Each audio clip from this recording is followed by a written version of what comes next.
ఓం నమో నారాయణాయ. శ్రీమతే రామానుజాయ నమః. శ్రీమన్నారాయణ చరణో శరణం ప్రపద్యే. అందరికీ నమస్కారం అండి. మనకు భాద్రపద మాసం వచ్చేసింది. రేపు తదియా ఎల్లుండి మనకు వినాయక చవితి. అంటే భాద్రపద మాసం శుక్ల చవితి నాడు వినాయక చవితిగా మనము వినాయకుడిని ప్రతిష్టాపన చేసుకొని నవరాత్రులు 9 రోజులు వినాయకునికి పూజించడం అనేది జరుగుతుంది ప్రతి సంవత్సరం. అయితే దీన్ని వినాయక చవితి పూజా విధానంలో మనము చక్కగా ఉదయాన్నే స్నానం చేసుకొని ఆ వినాయకుడిని తెచ్చుకొని చక్కగా పూలు పత్రి అన్నీ పెట్టి పూజించుకుంటాం. అయితే ఈ పూజా విధానం అంతా మనకు అయితే గుళ్ళల్లో చేసుకుంటారు, ఇళ్ళల్లో చేసుకుంటారు. అందరూ కలిసి పందిళ్ళు వేసి చేసుకుంటూ ఉంటారు. ఈ వినాయక మహోత్సవాన్ని అందరూ కూడా చాలా రకాలుగా చేసుకున్న ఏ విధంగా అయినప్పటికీ ఇంట్లో చేసుకుంటారు, మళ్ళీ బయట గుళ్ళల్లోకి వెళ్తూ ఉంటారు.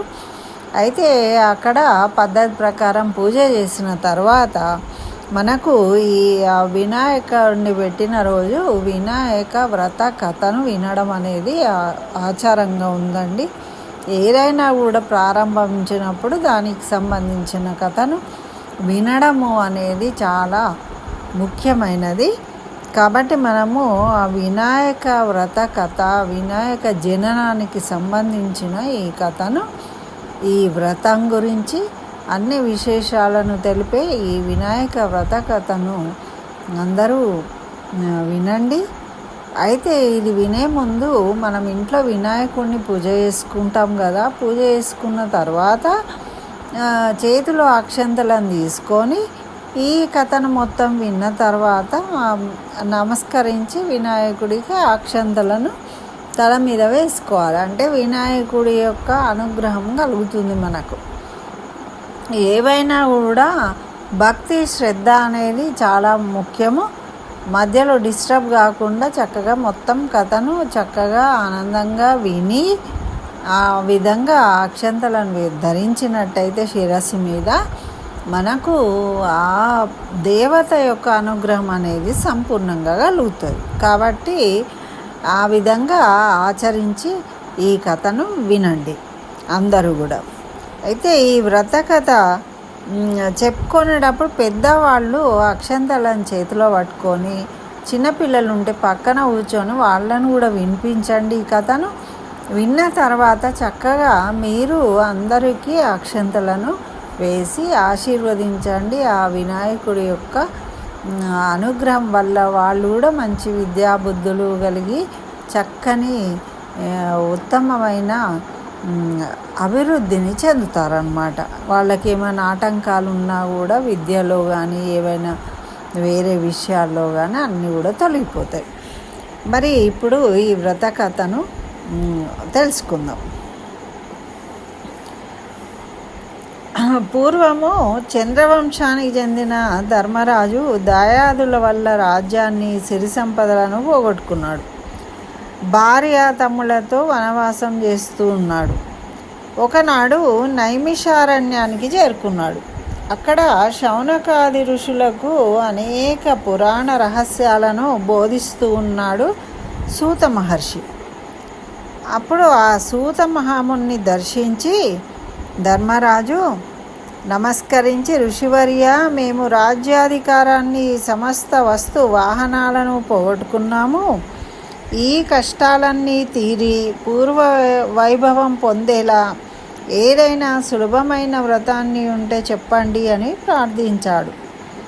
అప్పుడు సూతుడు ధర్మరాజుకు ఈ వినాయక వ్రతము చేస్తే కష్టాలు తొలగిపోతాయి, సమస్త సౌఖ్యాలు కలుగుతాయి అని ఈ విధంగా చెప్తూ ఉన్నాడనమాట.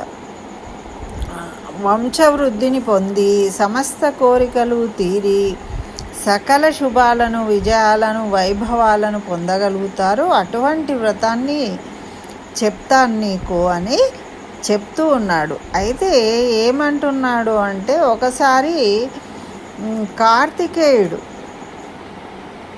కూడా పరమశివుణ్ణి అడిగాడట. వంశవృద్ధి పొంది సమస్త కోరికలు తీరి సకల శుభాలు విజయాలు వైభవాలను పొందే అటువంటి ఏదైనా వ్రతం ఉంటే చెప్పండి నాన్నగారు అని అడిగితే అప్పుడు శివుడు, నాయన సర్వసంపత్కరం ఉత్తమం ఆయుష్మార్థం సిద్ధిప్రదము అయిన వినాయక వ్రతము అనే ఒక వ్రతం ఉంది. దీన్ని భాద్రపద శుద్ధ చవితి నాడు ఆచరించాలి. ఆ రోజు ఉదయమే నిద్రలేచి స్నానం చేసి నిత్యకర్మలు నెరవేర్చుకొని తమ శక్తి మేరకు బంగారంతో కానీ వెండితో కానీ మట్టితో కానీ విఘ్నేశ్వరుడి బొమ్మను చేసి తమ ఇంటికి ఉత్తర దిక్కులో బియ్యాన్ని పోసి మండపాన్ని నిర్మించి అష్టదళ పద్మాన్ని ఏర్పరచాలి. అందులో గణేశుని ప్రతిమను ప్రతిష్ఠించాలి. అనంతరము శ్వేతగంధాక్షంతలు పుష్పాలు పత్రాలను అక్కడ ఉంచి సమర్పించి నమస్కరించుకోవాలి. మరియు ధూప దీపాలను వెలగ నేరేడు మొదలైన ఫలాలను మొత్తము 21 రకాల పత్రాలను అక్కడ ఉంచి ఫలాలను నివేదించాలి. ఈ విధంగా చేసిన తర్వాత నృత్యము గీతము వాద్యము పురాణ పఠనము చేస్తూ పూజను ముగించాలి. యథాశక్తి వేద బ్రాహ్మణులకు దక్షిణ తాంబూలాదులు ఇవ్వాలి. మరి బంధుజనంతో కలిసి భక్ష్యభోజ్యాదులు భోజనం చేయాలి. మరునాడు ఉదయము స్నాన సంధ్యలు పూర్తి చేసుకొని గణపతికి పునఃపూజ చేయాలి. ఈ విధంగా ఎవరైతే వినాయక వ్రతాన్ని చేస్తారో వాళ్ళకి గణపతి ప్రసాదం వలన సకల కార్యాలు సిద్ధిస్తాయి. అన్ని వ్రతాల్లోకి అత్యుత్తమమైన ఈ వ్రతము త్రిలోక ప్రసిద్ధమైనది. దేవముని గంధర్వాదులందరి చేత ఆచరించబడింది. మరి ఈ పరమశివుడు కుమారస్వామికి ఈ విషయాన్ని చెప్పాడు నాయనా అని సూత మహర్షి ధర్మరాజుకు చెప్తూ ఉన్నాడు. నువ్వు కూడా ఈ వ్రతాన్ని ఆచరించినట్లయితే నీ శత్రువులను జయించి సమస్త సుఖాలను పొందుతావు. గతంలో విదర్భ యువరాణి దమయంతి ఈ వ్రతం చేయడం వల్లనే తాను ప్రేమించిన నల మహారాజును పెళ్ళాడగలిగింది.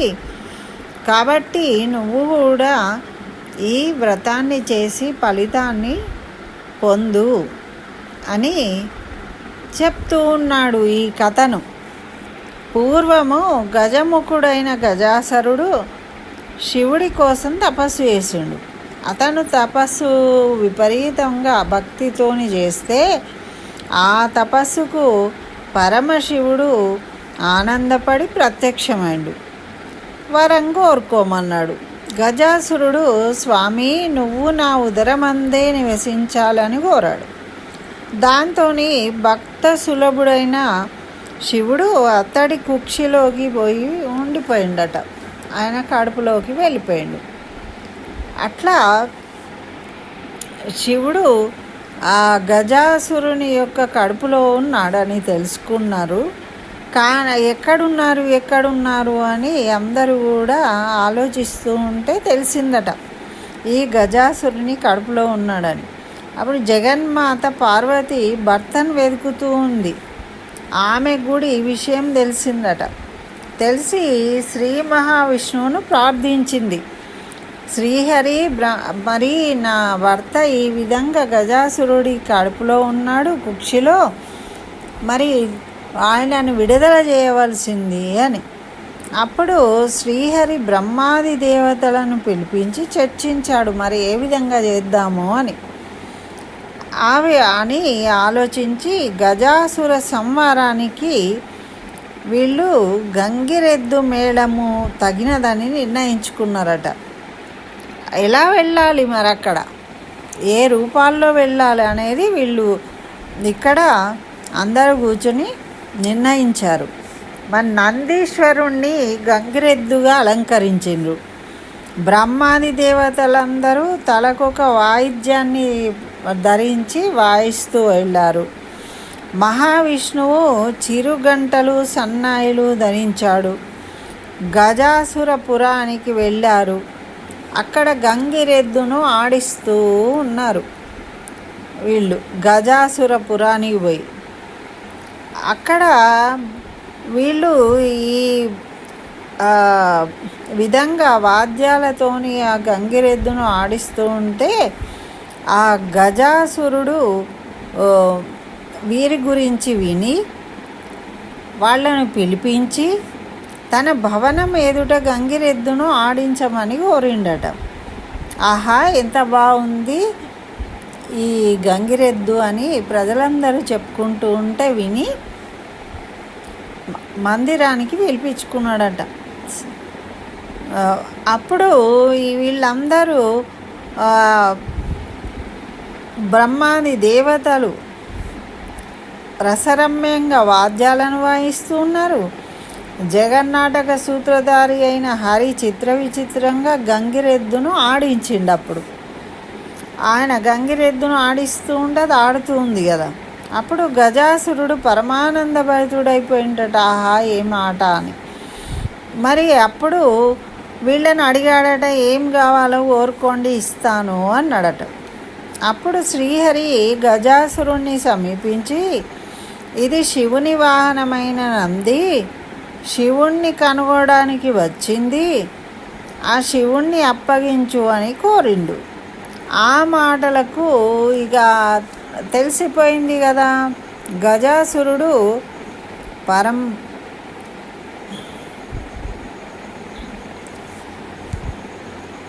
ఆ గజాసురుడు శివుణ్ణి అప్పగించు అనగానే ఆయన మాటలకు నివ్వెరబోయాడట.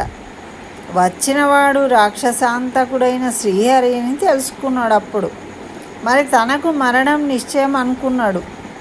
తన గర్భంలో ఉన్న పరమేశ్వరుణ్ణి ఉద్దేశించి, స్వామి, నా శిరస్సును త్రిలోక పూజ్యంగా చేసి నా చర్మాన్ని నువ్వు ధరించు అని ప్రార్థించిండట. అప్పుడు తన గర్భంలో ఉన్న శివుణ్ణి తీసుకోవచ్చునని విష్ణుమూర్తికి అంగీకారం కలిగింది. అయితే ఈ విధంగా తెలియజేసిండనమాట. అప్పుడు శ్రీహరి నందిని ప్రేరేపిస్తే నంది తన కొమ్ములతోని గజాసురుని ఉదరాన్ని చీల్చింది. ఆ విధంగా చీల్చడం వల్ల బ్రహ్మాది దేవతలకు వేడుకోలు చెప్పి శ్రీహరి వైకుంఠానికి వెళ్ళిపోయాడు. శివుడు నందినెక్కి కైలాసానికి వెళ్తూ ఉన్నాడు. అయితే ఈ విధంగా ఆ గజాసురుడి నుంచి తన భక్తుడైన గజాసురుని కోరిక మేరకు అతడు ఉదరంలో ఉన్న పరమేశ్వరుణ్ణి శ్రీ మహావిష్ణువు విముక్తి కల్పించడంతో ఆయన కైలాసానికి వెళ్తూ ఉన్నాడు. మరి ఈ విధంగా శివుడు వస్తూ ఉన్నాడు అని పార్వతికి తెలిసింది. పార్వతి కైలాసంలో ఎదురు చూస్తూ ఉంది శివుడి కోసం. ఎదురు చూస్తూ ఇక వస్తూ ఉన్నాడని తెలవగానే స్నానానికి సిద్ధమైందట. ఆ స్నానానికి వెళుతూ దేహానికి నలుగు పిండిని అద్దుకుంది.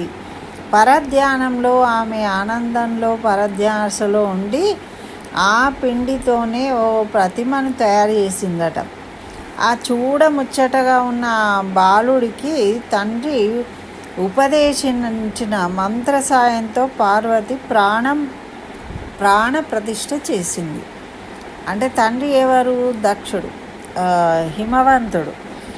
ఆయన చెప్పిన దాన్ని ఈమె ఉపయోగించి ఆ మంత్రంతో ప్రాణం పోసిందనమాట ఆ బొమ్మకు.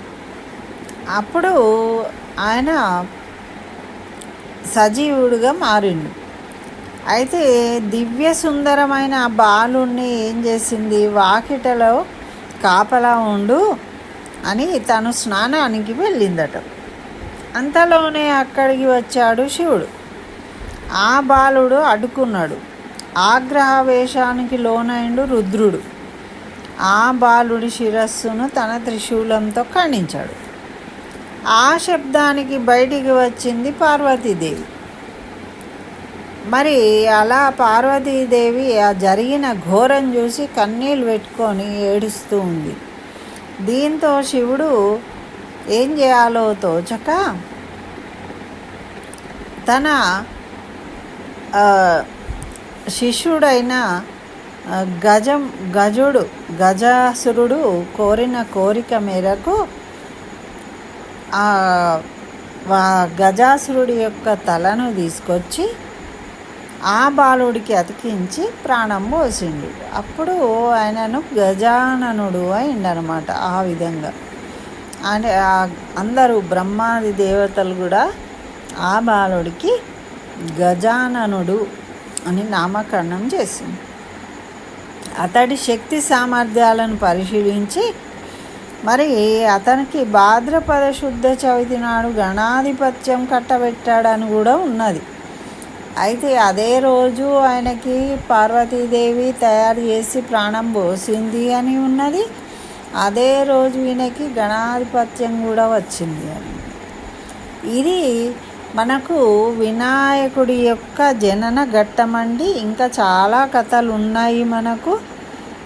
ఆ కథలన్నీ కూడా ఒకటి ఒకటి తెలుసుకుందాము. ఈరోజు మనము వినాయక చవితి రోజు ఈ కథను వినాలి. ముఖ్యంగా వ్రత కథ అంటే ఇప్పుడు ఈ జననం వరకు ఉంటుంది కాబట్టి ఈ కథను మీరు తప్పకుండా వినండి. విని చక్కగా ఆ అక్షంతలను శిరస్సు మీద వేసుకోండి. ఇంకా ఎవరైనా పెద్దవాళ్ళు ఉంటే వాళ్ళతో వేయించుకోవడం కూడా మంచి విషయమే. మీ పిల్లలకు కూడా వేయండి. ఆ వినాయకుడి యొక్క అనుగ్రహం వల్ల పిల్ల పాపలతో సుఖశాంతులతో చల్లగా వర్ధిల్లాలని కోరుతూ ఈ వీడియో చేశానండి. నచ్చితే లైక్ చేయండి, ఇంకా షేర్ చేయండి. నా ఛానల్ సబ్స్క్రైబ్ చేయకుంటే సబ్స్క్రైబ్ చేయండి. స్వస్తి. జై శ్రీమన్నారాయణ. సర్వం శ్రీకృష్ణ చరణారవిందార్పణమస్తు.